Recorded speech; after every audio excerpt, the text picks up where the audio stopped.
রুক্মিণী দেবী তার দুই ছেলে ও বৌমার সঙ্গে বাস করত। বড় ছেলে রাজেশের বউ ছিল মেঘনা, আর ছোট ছেলে সুরেশের বউ হলো প্রীতি। মেঘনা শহরের শিক্ষিত, চালাক, চতুর, স্মার্ট একটি মেয়ে ছিল। অন্যদিকে প্রীতি গ্রামের সহজ সরল অশিক্ষিত মেয়ে ছিল। সে সহজ সরল হওয়ার পাশাপাশি খুবই বোকা ছিল। মাঝে মধ্যেই সে বাড়িতে নানান রকমের বোকামি করে বসতো। অন্যদিকে মেঘনা খুবই স্মার্ট হওয়ায় সবই কাজকর্ম সে খুবই ভালো মতো করতে পারত। তাই রুক্মিণী দেবী তার ছোট বৌমা প্রীতিকে নিয়ে মাঝে মধ্যেই খুবই বিরক্ত হয়ে উঠত। একদিন রুক্মিণী দেবী তার দুই বৌমাকে বলে, এই যে বড় বৌমা, ছোট বৌমা, আজকে দুপুরে আমাদের বাড়িতে আমার এক দূর সম্পর্কের দাদা আর বৌদি আসবে। তোমরা দুজনে ওদের জন্য ভালো ভালো খাবার রান্না করে রাখো। আর এই যে ছোট বৌমা, কোন রকমের বোকামি যেন না হয় বলে দিলাম। বড় বৌমা তোমাকে যা যা করতে বলবে তুমি শুধু তাই করবে, তুমি নিজে পাকামি মেরে কিছু করতে যাবে না। ঠিক আছে মা, দিদি যা বলবে আমি তাই করব। চলো দিদি, রান্নাঘরে যাই। এই বলে দুই বৌমা রান্নাঘরে গিয়ে রান্না করা শুরু করে। এই ছোট, এই নে, এই পালং শাকের আটিগুলো ধর, আর দেখ ওখানে আলু রাখা আছে। খারাপ শাকগুলো বেছে নিয়ে কেটে ফেল, ছোট ছোট কুচি করে কাটবি। পালং শাক আলু ভাজা করব। আমি ততক্ষণে চাল ধুয়ে ভাতটা চাপিয়ে দিই। মেঘনার কথা শুনে প্রীতি শাকগুলো কাটতে শুরু করে। কিছুক্ষণ পর, এই এটা তুই কি করছিস? তুই বেছে বেছে খারাপ শাকগুলো কাটছিস কেন? আর ভালো শাকগুলো কি করেছিস? তুমি তো বললে খারাপ শাকগুলো বেছে নিয়ে কেটে ফেল। আমি তো সেই জন্য বেছে বেছে খারাপ শাকগুলো নিয়েছি, আর বাকি শাকগুলো ডাস্টবিনে ফেলে দিয়েছি। তুমি তো বললে খারাপ শাকগুলো কাটতে, তুমি কি বলেছো ভালো শাকগুলো কেটে রাখতে? আরে মূর্খ, তুই কিন্তু মাঝে মধ্যে অতিরিক্ত বোকামি করে ফেলছিস। তুই কি বাংলা কথাও বুঝিস না? না না, আমি তো শুধু বাংলা কথাটাই বুঝি। আমি তো স্কুলে যাইনি, পড়াশোনা করিনি, সেই জন্য আমি বাংলা ছাড়া অন্য কোনো ভাষা শিখতেও তো পারিনি। আর শাশুড়ি মা তো আমাকে বলেই দিল যে তুমি যা বলবে আমি যেন তাই করি। আমি তো তোমার কথা শুনেই কাজ করছি। আমার মনে হয় না তুই স্কুলে গেলে অন্য কোনো ভাষা শিখতে পারতিস। ছাড়, তোকে কিছু করতে হবে না, তুই এখানে চুপ করে বসে থাক, কোনো কথা বলবি না বলে দিলাম। মেঘনা প্রীতির উপর রাগ করে একা একাই সমস্ত রান্না বান্নাগুলো সেরে ফেলে। কিছুক্ষণ পর অতিথি এসে উপস্থিত হয়। এসো এসো বিক্রম দাদা, চম্পা বৌদি, তোমরা কেমন আছো বলো? এই যে দেখো আমার বড় বৌমা আর এটা ছোট বৌমা। হ্যালো আন্টি, হ্যালো আঙ্কেল, আসুন আসুন, ভেতরে আসুন। প্রীতি অতিথিদের সঙ্গে কোনো কথা না বলে দৌড়ে বাথরুম থেকে এক বালতি জল নিয়ে আসে। তাকে জল আনতে দেখে মেঘনা ও তার শাশুড়ি মা অবাক হয়ে যায়। আপনারা আসুন আসুন, দয়া করে ভেতরে আসুন, আমি জল এনেছি। আমাদের বাড়িতে আপনাদের স্বাগত জানানোর জন্য আমি নিজের হাতে আপনাদের পা ধুইয়ে দেব। দয়া করে আপনারা আপনাদের পা দুটো এগিয়ে দিন। প্রীতির কথা শুনে সেখানে উপস্থিত সকলেই অবাক হয়ে যায়। আরে বৌমা, তুমি কি বলছো? তুমি এদের পা ধুইয়ে দেবে কেন? তোমার কি মাথা খারাপ হয়ে গেছে? হ্যাঁ সেটাই তো, আমাদের পায়ে কি ময়লা লেগে আছে নাকি? তুমি আমাদের পা ধুইয়ে দেবে বলছো? আর বাইরে থেকে এলে হাত পা ধুতে হয় সেটা ঠিক আছে, কিন্তু তোমাদের বাড়িতে কি বাথরুম নেই যে এভাবে বালতিতে করে জল নিয়ে এসেছো? আর জল এনেছো ঠিক আছে, তুমি নিজে থেকে পা ধুইয়ে দেবে কেন? আরে বাবা, এটা তো সম্মান জানানো। আমি আপনাদের সম্মান জানানোর জন্যই পা ধুইয়ে দেব বললাম। আসলে আমাদের গ্রামে অতিথিদের স্বাগত জানানোর জন্য এটা করা হয়। আরে বৌমা, এটা তোমার গ্রাম নয়, এটা শহর। শহরে এরকম মূর্খদের মতো কাজকর্ম কেউ করে না। বড় বৌমা, যাও একে ভেতরে নিয়ে যাও, আর এনাদের জন্য খাবার নিয়ে এসো। রুক্মিণী দেবীর কথা শুনে মেঘনা প্রীতিকে নিয়ে রান্নাঘরে চলে যায়। তারা দুজনেই অতিথিদের জন্য খাবার নিয়ে আসে। এই নিন, আপনারা খাওয়া শুরু করুন, আর কিছু প্রয়োজন পড়লে বলবেন। হ্যাঁ হ্যাঁ, খাচ্ছি। বাইরে থেকে এলাম তো, খুব গরম হচ্ছে আর কি। আসলে মোটা মানুষ তো, আর মোটা মানুষদের শীতকালেও তো আবার গরম লাগে, জানেনই তো। আমার জন্য বরং এক গ্লাস ঠান্ডা ঠান্ডা শরবত নিয়ে এসো। দিদি দাঁড়াও, আমি শরবত করে নিয়ে আসছি। তুমি সকাল থেকে অনেক কাজ করেছো, তুমি বসো, আমি যাচ্ছি। এই বলে প্রীতি রান্নাঘরের দিকে চলে যায়। হে উপরওয়ালা, রক্ষা করো, আজকে সকালেই তো ফ্রিজটা খারাপ হয়ে গেছে। জানি না ছোট বৌমা এবার কি কাণ্ড ঘটাবে। ঠান্ডা জল পাবে কোথায়? এ বাবা, আমাদের ফ্রিজ তো খারাপ হয়ে গেছে, এবার আমি জল ঠান্ডা করব কি করে? হ্যাঁ, আইডিয়া। আমাদের বাড়িতে যখন কারেন্ট থাকে না, আমরা তো তখন হাত পাখা দিয়ে নিজেদেরকে হাওয়া করি যাতে আমাদের গরম না লাগে। আমি তাহলে শরবতে হাওয়া করব, শরবতটাও তাহলে ঠান্ডা হয়ে যাবে, ফ্রিজের আর দরকারই পড়বে না।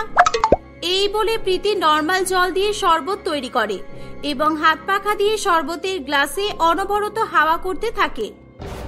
কিছুক্ষণ পর সেই শরবতের গ্লাসটা বিক্রম বাবুকে দিয়ে বলে, এই নিন, এই গ্লাসটা একবার ধরুন তো। আমি অনেকক্ষণ ধরে হাওয়া করেছি, কিন্তু শরবতটা এখনো পর্যন্ত ঠান্ডা হয়নি, আরো অনেকক্ষণ হাওয়া করতে হবে। এই যে আমি হাত পাখাটাও এনেছি, আপনি ধরে রাখুন। হ্যাঁ, আমি আরো একটু হাওয়া করে দিচ্ছি। এই বলে প্রীতি শরবতের গ্লাসে আবার হাওয়া দিতে শুরু করে। প্রীতির কাণ্ড দেখে সবাই অবাক হয়ে যায়। আরে আরে বৌমা, এটা তুমি কি করছো? তুমি শরবতের গ্লাসে এরকম ভাবে হাওয়া দিচ্ছ কেন? কি আপত্তি তোমার? মা, আমাদের তো ফ্রিজ খারাপ হয়ে গেছে, জল ঠান্ডা হবে কিভাবে? জানেন না, আমাদের যখন কারেন্ট থাকে না তখন আমরা হাত পাখা দিয়ে নিজেদেরকে হাওয়া দিই, তখন আমাদের গরম লাগে না। আমি সেই জন্য এই গরম শরবতকে হাওয়া দিচ্ছি যাতে শরবতটা ঠান্ডা হয়ে যায়। দিদি, এ কেমন বোকা মেয়েকে ধরে এনেছো? সত্যি তোমার বৌমা একেবারে রত্ন। আচ্ছা, এবার আমরা খাওয়া শুরু করি। এই বলে বিক্রম বাবু ও তার স্ত্রী খাওয়া শুরু করে। তারা কিছুক্ষণের মধ্যেই সমস্ত খাবার সাবর করে দেয়। তারা বাড়ির অন্যান্য সদস্যদের জন্য বানিয়ে রাখা খাবারও খেয়ে ফেলে। এই দেখে রুক্মিণী দেবী তার বড় বৌমা মেঘনার কানে কানে বলে, বড় বৌমা, এদেরকে তাড়াতাড়ি বাড়ি থেকে বিদায় করতে হবে, না হলে কিন্তু এরা খাবারের সাথে সাথে আমাদেরকেও খেয়ে ফেলবে। এরা দুজনেই পেটুক, আর ছোট বৌমা এদের সামনে যা বোকামি করছে, এরা এখানে থাকলে জানি না আর কি কি কাণ্ড ঘটাবে। তারপর বাড়ি গিয়ে এরা আমাদের ব্যাপারে সবসময় দুর্নাম করবে। দাঁড়ান দাঁড়ান, আপনি চিন্তা করবেন না, আমি কিছু একটা করছি। আচ্ছা, বলছি যে আপনারা বাড়ি কখন যাবেন? না মানে আপনারা কিসে করে যাবেন সেটাই জিজ্ঞাসা করছি আর কি। না না, আমরা বাড়ি যাব না তো, আমরা তো এখানে এক সপ্তাহের জন্য থাকতে এসেছি। তুমি তো দেখছি আমাদের তাড়ানোর জন্যই ব্যস্ত। মাত্র এক সপ্তাহের জন্য এসেছেন? ই বাবা, এত অল্প দিন থাকলে কিভাবে হবে? এই তো এলেন আর এখনই চলে যাওয়ার কথা বলছেন। আপনাদেরকে কিন্তু 1 মাস থাকতে হবে, না হলে কিন্তু আমি এখান থেকে আপনাদেরকে যেতেই দেব না। হ্যাঁ হ্যাঁ বৌমা, তুমি চিন্তা করছো কেন? তুমি যখন একবার বলে দিয়েছো তখন আমরা 1 মাস থেকেই যাব। ঠিক আছে, আপনারা থাকবেন বলছেন থাকুন, আমাদের কোনো অসুবিধা নেই। কিন্তু আমাদের বাড়িতে একটা সমস্যা আছে। আমাদের বাড়িতে ভূতের বসবাস শুরু হয়েছে। যারা খাবারের প্রতি লোভ করে তাদেরকে ভূত ধরে অনেক মারধর করে। কালকে রাতে আমাকে আর আমার শাশুড়ি মাকে ভূত অনেক মেরেছে, কারণ কালকে আমাদের বিরিয়ানি খাওয়ার খুব লোভ হচ্ছিল। কি তুমি সত্যি বলছো? তোমাদের বাড়িতে ভূত আছে? আমার না ভূতের খুব ভয় লাগে। হ্যাঁ দিদি, তুমি এসব কি বলছো? আমাদের বাড়িতে ভূত কবে এলো? প্রীতি আরো কিছু বলতেই যাচ্ছিল, মেঘনা তাড়াতাড়ি করে তার মুখের মধ্যে আপেল দিয়ে দেয়। তুই বেশি কথা বলিস না, এই নে আপেল খা আর মুখটা বন্ধ রাখ। তোমাদের মনে যদি কোনো রকমের লোভ লালসা না থাকে তাহলে তোমরা এখানে থাকতে পারো, কোনো অসুবিধা নেই। ভূত তোমাদের কিচ্ছু করবে না। না না, আমরা এখানে থাকবো না। আসলে আমরা তো এখানে খাবার লোভেই থাকবো বলে এসেছিলাম। আমরা আজকেই বাড়ি চলে যাচ্ছি। চলো গিন্নি, বাড়ি চলো। এই বলে তাদের অতিথি বাড়ির দিকে রওনা দেয়। সাবাস বড় বৌমা, তোমার মাথায় তো দেখছি ভালোই বুদ্ধি আছে। এরকম শহরের মানুষজন যে ভূতের ভয় পায় আমার তো জানাই ছিল না। আর বোকা বৌমার জন্য আমি জ্বলে পুড়ে শেষ হয়ে গেলাম। কি জানি কবে যে উপরওয়ালা তোমার মাথায় একটু বুদ্ধি জ্ঞান দেবে। তুমি তো বড় বৌমাকে দেখেও কিছু শিখতে পারো। বড় বৌমার মাথায় কত বুদ্ধি, আর তোমার মাথায় শুধু গোবর পোড়া। এইভাবেই সময় অতিবাহিত হতে থাকে। প্রীতি প্রায় প্রত্যেক দিনই নানান রকমের বোকামি করেই থাকতো, আর তার শাশুড়ি মায়ের কাছে বকা শুনতো। একদিন বড় ছেলে রাজেশ মেঘনাকে বলে, মেঘনা, টেবিলের উপরে এই ডকুমেন্টগুলো রাখা ছিল, আর এই ডকুমেন্টসগুলো দুমড়ে মুচড়ে গেল কিভাবে? কে হাত দিয়েছিল এগুলোতে? এগুলোর এমন অবস্থা হলো কিভাবে? আর বলো না, আমাদের পাশের বাড়ির বুলটির বাচ্চা মেয়েটা এসেছিল সকালবেলা। ও খেলা করতে করতে এই ডকুমেন্টসগুলো সব নষ্ট করে দিয়েছে। তুমি দাঁড়াও, আমি এই ডকুমেন্টগুলো বিছানার তলায় রেখে দিচ্ছি। দেখবে কাল সকালে একদম সোজা হয়ে যাবে, একদম আগের মতো হয়ে যাবে। এই বলে মেঘনা ডকুমেন্টসগুলো বিছানার নিচে রেখে দেয়। এই দেখে প্রীতি মনে মনে ভাবে, বাহ, দিদির মাথায় তো সত্যি অনেক বুদ্ধি আছে। শাশুড়ি মা ঠিকই বলে, দিদিকে ফলো করা দরকার। এবার থেকে আমি দিদিকে ফলো করে সব কাজ করব। পরের দিন ছোট ছেলে সুরেশ প্রীতিকে বলে, প্রীতি, এই শার্টটা তুমি কেমন ভাবে আলমারির মধ্যে গুটিয়ে রেখে দিয়েছিলে কেন? এরকম গুটিয়ে থাকা শার্ট পরে বাইরে বেরোনো যায় নাকি? তুমি তাড়াতাড়ি শার্টটা আয়রন করে দাও, আমি একটু পরে এটা পরে বাইরে বেরোবো। ঠিক আছে, তুমি দাও, আমি এখনই শার্টটা ঠিক করে দেব। তুমি যাও, স্নান করে এসো। প্রীতি সুরেশের শার্ট তাদের বিছানার নিচে রেখে দেয় এবং বিছানার উপর বসে পড়ে। হ্যাঁ, এইভাবে বেশি করে চাপ দিলে জামাটা তাড়াতাড়ি ঠিক হয়ে যাবে। কিছুক্ষণ পর সেখানে সুরেশ আসে। কি হলো, তোমাকে শার্ট প্রেস করতে বলেছিলাম যে, করেছো না করনি? আর এরকম ভাবে আরামসে বসে আছো, কি ব্যাপার? বাড়িতে কাজকর্ম নেই নাকি তোমার? আমি তো কাজই করছি, আমি তোমার শার্টটা সোজা করছি। বিছানার নিচে তোমার শার্ট রেখে দিয়েছি, দেখবে আর গুটিয়ে থাকবে না, তোমার জামাটা একদম নতুন হয়ে যাবে। কি, বিছানার নিচে তুমি সব রেখেছো? তোমার কি মাথা খারাপ নাকি? কই দেখি, ওঠো তাড়াতাড়ি, ওঠো ওঠো। এ বাবা, আমার জামাটার কি অবস্থা করলে তুমি! তুমি তো এটা আরো খারাপ করে দিয়েছো। এরকম ভাবে কেউ কখনো শার্ট প্রেস করে নাকি? কে বলেছে করে না? হ্যাঁ, আমি তো কালকেই দিদিকে দেখলাম বিছানার নিচে কাগজপত্র রাখতে।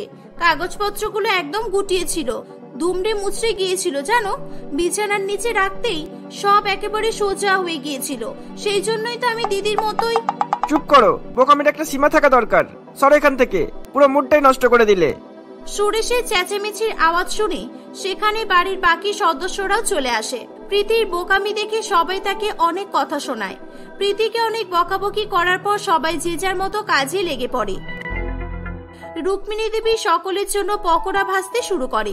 পকোড়া ভাজতে গিয়ে তার হাতে অনেকটা গরম তেল এসে পড়ে। সে চিৎকার করে ওঠে, ওরে বাবা রে, আমার হাত পুড়ে গেল রে বাবা, মরে গেলাম। কে কোথায় আছো, তাড়াতাড়ি এসো, আমার হাত পুড়ে গেছে।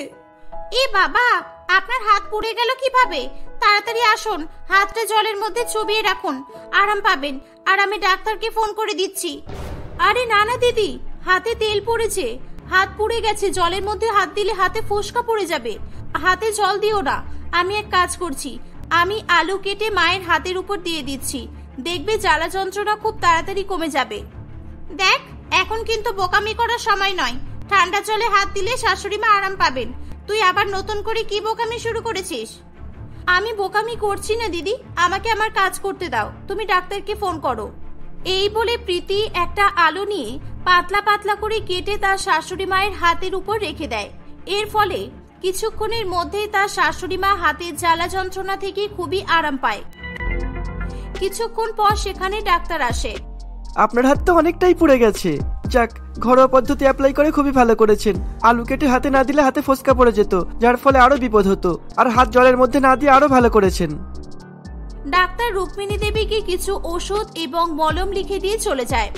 ছোট বৌমা, আমরা সব সময় তোমাকে বোকা বোকা বলতাম, কিন্তু তুমি বোকা নও, আসলে তুমি সহজ সরল। সবাই যে সব কাজে পারফেক্ট হবে এরকম কোনো ব্যাপার নেই। তুমি আমাদের ক্ষমা করো, আমরা তোমাকে মানিয়ে নিতে পারিনি। হ্যাঁ ছোট, তুই আমাকেও ক্ষমা করে দিবি। আসলে আমরা সব সময় তোকে বোকা বলি। তুই গ্রাম থেকে শহরে এসেছিস, সবকিছু মানিয়ে নিতে তোর সময় লাগবে। আর আজ থেকে তুই আমার কাছে পড়াশোনা করবি, তাহলে দেখবি তোকে আর কেউ মূর্খ বলবে না। এভাবে সেদিনের পর থেকে প্রীতি তার জায়ের কাছে পড়াশোনা করতে শুরু করে। সময়ের সঙ্গে সঙ্গে প্রীতি চালাক হয়ে ওঠে, সে আর কোনো রকমের বোকামি করে না। এভাবে সবাই হাসি খুশি বসবাস করতে থাকে।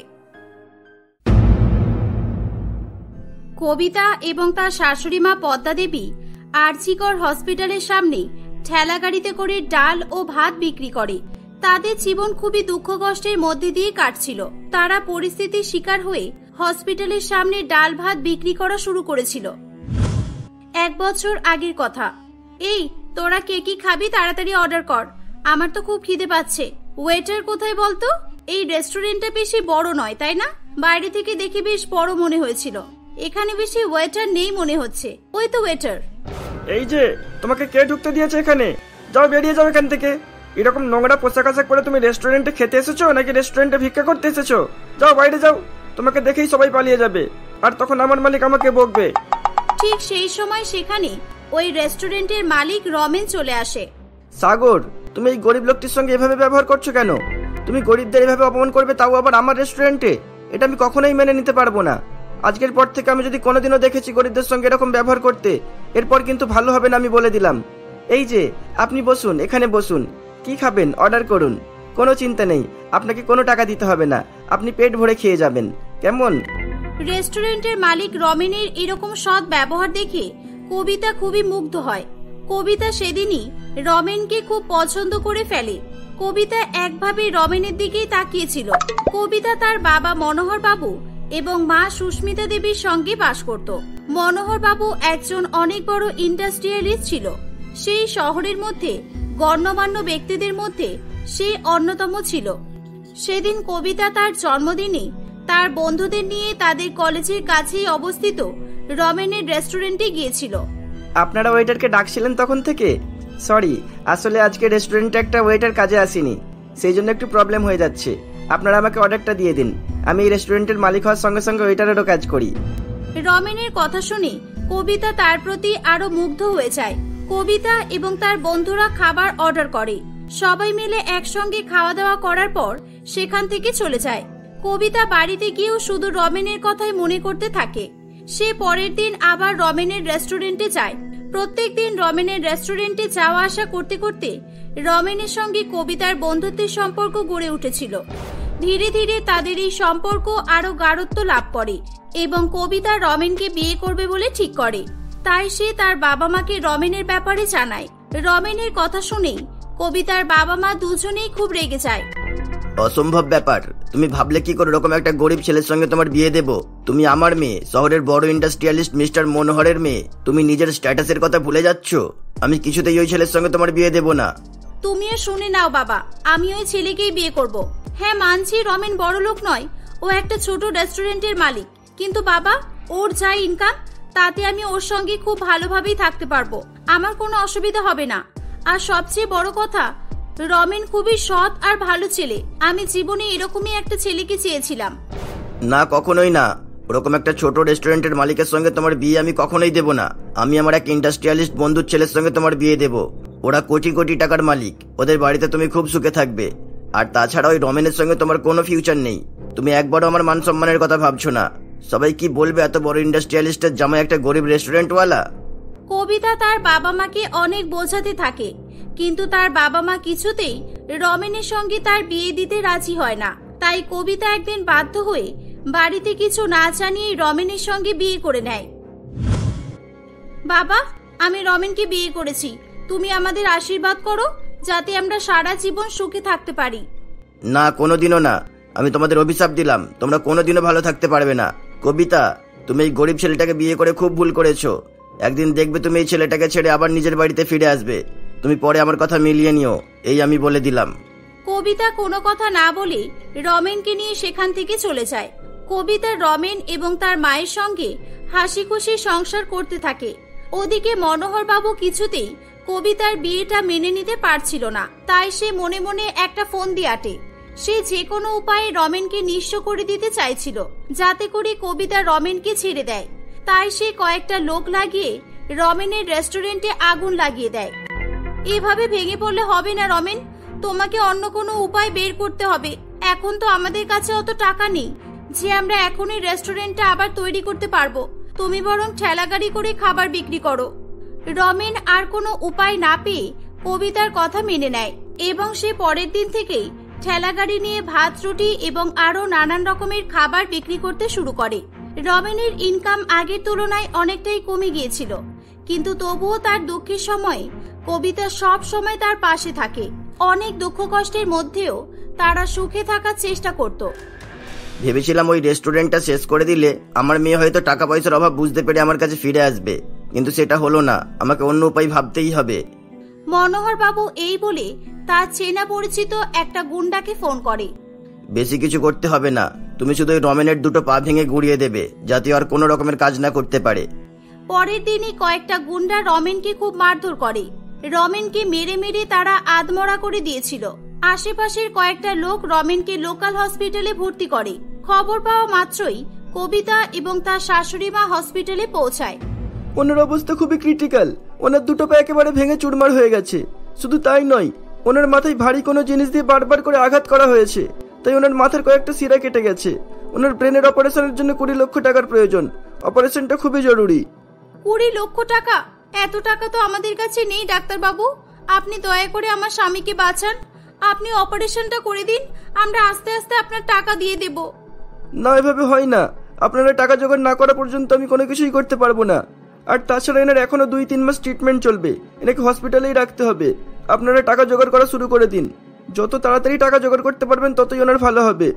ডাক্তারের কথা শুনে কবিতা এবং তার শাশুড়ি মা কান্নায় ভেঙে পড়ে। মা, এবার কি করব? এত টাকা আমরা কোথায় পাবো? দয়া করে আপনি কিছু একটা করুন, না হলে আমরা রমেনকে হারিয়ে ফেলবো, আর আমি রমেনকে ছাড়া বাঁচতে পারবো না। এমন বলো না বৌমা, আমাদের রমেনের কিচ্ছু হবে না। আমরা টাকা জোগাড় করব। আমাদের সম্বল বলতে আমাদের এই ছোট্ট বাড়ি আর ওই রেস্টুরেন্টের 1 কাঠা জমি আছে। এছাড়া আমাদের আর কিচ্ছু করার নেই। আমার ছেলের জন্য আমি সব বিক্রি করে দেব। মা, আমাদের বাড়ি আর রেস্টুরেন্টের ওই 1 কাঠা জমি বিক্রি করে আমরা কি 20 লক্ষ টাকা পাবো? পদ্মা দেবী তার বাড়ি এবং রেস্টুরেন্টের 1 কাঠা জমি বিক্রি করে দেয়। সবকিছু বিক্রি করার পর তারা 14 লক্ষ টাকা জোগাড় করতে পেরেছিল। বৌমা, আমি 14 লাখ টাকা জোগাড় করতে পেরেছি। এখনো আমাদের 8 লাখ টাকার প্রয়োজন। চলো আমরা গিয়ে আগে ডাক্তারের সঙ্গে কথা বলি। ডাক্তার বাবু, আমরা 14 লক্ষ টাকা জোগাড় করতে পেরেছি। আপনি রমেনের অপারেশনটা করে দিন। আর এখন তো রমেন 2-3 মাস হসপিটালেই থাকবে। আমরা 2-3 মাসের মধ্যেই বাকি 6 লক্ষ টাকা আপনাকে দিয়ে দেব। হ্যাঁ ডাক্তার বাবু, আমাদের উপর দয়া করুন। আমাদেরকে 3 মাস সময় দিন, আমরা বাকি 6 লাখ টাকা আপনাকে দিয়ে দেব। ডাক্তার তাদের কথা শুনে রমেনের অপারেশন করে দেয়। তাদের অপারেশন করার পরও রমেনের চিকিৎসা চলতে থাকে। এদিকে কবিতা এবং তার শাশুড়ি মা তাদের ঘরবাড়ির সমস্ত কিছু বিক্রি করে হসপিটালের বাইরে দিন কাটাতে থাকে। তারা রাত্রিবেলাও হসপিটালের বাইরেই ঘুমাতো। 2 শাশুড়ি বৌমা কিভাবে 6 লক্ষ টাকা জোগাড় করবে সেই চিন্তাতেই তারা বিভোর হয়ে যাচ্ছিল। মা, আপনি চিন্তা করবেন না, আমাকে কোনো একটা কাজ খুঁজতে হবে। আমি কাল থেকেই ইন্টারভিউ দেওয়া শুরু করব। আমার যা ডিগ্রি আছে, আশা করছি আমি কোনো না কোনো একটা ভালো জায়গায় চাকরি পেয়ে যাব। কবিতা পরের দিন থেকে বেশ কয়েক জায়গায় চাকরির জন্য ইন্টারভিউ দিতে চায়, কিন্তু কবিতার নাম শোনা মাত্রই তাকে কেউ চাকরি দিতে রাজি হচ্ছিল না। কারণ তার বাবা মনোহর বাবু আগেভাগেই সেই ব্যবস্থা করে রেখেছিল। সে সমস্ত বড় বড় কোম্পানিগুলোকে বলে রেখেছিল যাতে কোনোভাবেই কবিতাকে চাকরি দেওয়া না হয়। কোনো চাকরি না পেয়ে কবিতা খুবই বিপদে পড়েছিল। আমাকে কেউ চাকরি দিচ্ছে না কেন? আমার এত ভালো ডিগ্রি আছে, আমার কোয়ালিফিকেশন আছে, তারপরও সবাই আমাকে ফিরিয়ে দিচ্ছে। আমাদের কাছে একটাও টাকা নেই। কদিন ধরেই কিচ্ছু খেতে পারছি না আমরা, আর তার উপর রমেনের ওষুধও কিনতে হবে। কবিতা অনেক ভাবনা চিন্তা করার পর একটা রেস্টুরেন্টে যায় এবং সেখানে সে ওয়েটারের কাজ পায়। নিজেদের পেট চালানোর জন্য এবং রমেনের ওষুধ কেনার জন্য কবিতা ওই রেস্টুরেন্টে কাজ করতে শুরু করে। 2-1 দিন পর কবিতাকে সেই রেস্টুরেন্ট থেকেও বের করে দেওয়া হয়, কারণ তার বাবা ইতিমধ্যেই রেস্টুরেন্টের মালিককে ফোন করে কবিতাকে কাজ থেকে বের করে দেওয়ার জন্য বলে দিয়েছিল। এভাবেই কবিতার বাবা তার সমস্ত পথ বন্ধ করে দিয়েছিল। কবিতা কি করবে কিছুই ভেবে উঠতে পারছিল না। একদিন কবিতা হসপিটালের বাইরে মন খারাপ করে বসেছিল। তখনই সে হসপিটালের বাইরে কয়েকটি দোকান দেখতে পায়। মা, হসপিটালের বাইরে কত রকমের খাবারের দোকান আছে। এটা একটা সরকারি হসপিটাল হওয়ায় এখানে প্রত্যেকদিন হাজার হাজার মানুষ আসে। আর দেখুন, এই হসপিটালের বাইরের দোকানগুলোতে কত বেচা কেনা হয়। মা, আমরা যদি এই হসপিটালের বাইরে একটা দোকান করি। দোকান? কিন্তু কিসের দোকান করব আমরা? এখানকার মানুষজন পছন্দ করবে এরকমই কোনো খাবার তৈরি করতে হবে। মা, আমি আইডিয়া পেয়েছি। আমরা ডাল আর ভাত বিক্রি করব। আমাদের কাছে অত পুঁজি নেই যে আমরা ভালো কোনো খাবার বিক্রি করতে পারবো। ডাল আর ভাতের দোকান আমরা অল্প খরচেই শুরু করতে পারবো। কবিতা ও পদ্মা দেবী পরের দিন থেকেই হসপিটালের সামনে ডাল ভাতের ঠেলা গাড়ি লাগায়। হসপিটালটি সরকারি হসপিটাল হওয়ায় সেখানে প্রত্যেক দিন হাজার হাজার গরিব মানুষ আসতো। অনেক পেশেন্টের আত্মীয় স্বজন হসপিটালের বাইরেই দিনের পর দিন কাটাতো। তারা ডাল ভাত অনেক কম টাকায় বিক্রি করায় প্রথম দিন থেকেই তাদের ঠেলা গাড়িতে অনেক অনেক লোকজন ভিড় করে। এর ফলে তাদের ইনকাম প্রচুর পরিমাণে বেড়ে যায়। কিছুদিনের মধ্যেই তারা একটা বড় দোকান ভাড়া নেয় এবং ডাল ভাতের সঙ্গে সঙ্গে আরো নানান রকমের সবজি তরকারিও বিক্রি করতে থাকে। কবিতা এবং তার শাশুড়ি মা দিন রাত পরিশ্রম করে 3 মাসের মধ্যে 6 লক্ষ টাকা জোগাড় করে ফেলে এবং তারা হসপিটালে 6 লক্ষ টাকা দিয়ে রমেনকে বাড়িতে ফিরিয়ে নিয়ে আসে। এত কিছু করেও আমি আমার মেয়েকে ফিরিয়ে আনতে পারলাম না। আমি অনেক বড় ভুল করে ফেলেছি। পৃথিবীতে টাকাই সবকিছু হয় না। যদি টাকাই সবকিছু হতো তাহলে আমার মেয়ে আমার কাছে ফিরে আসতো। মনোহর বাবু মনে মনে তার ভুল বুঝতে পারে, কিন্তু সে তার মেয়ের কাছে যাওয়ার সাহসটুকু পায় না। রমেন সুস্থ হওয়ার পর তার বউ এবং মায়ের সঙ্গে হোটেল চালাতে থাকে। কয়েক মাসের মধ্যেই তাদের হোটেলটি একটা বড় রেস্টুরেন্টে পরিণত হয়। ধীরে ধীরে তারা একটা থেকে আরো 4-5টা রেস্টুরেন্ট তৈরি করে। এভাবেই কবিতা এবং তার পরিবার শত বাধা বিপত্তি পেরিয়ে সাফল্য অর্জন করতে পেরেছিল। মনোহর বাবু এটা খুব ভালোভাবেই বুঝতে পেরেছিল টাকাই সবকিছু নয়। টাকা দিয়ে যদি সুখ লাভ করা যেত তাহলে দোকানে টাকার বিনিময়ে সুখ বিক্রি করা হতো।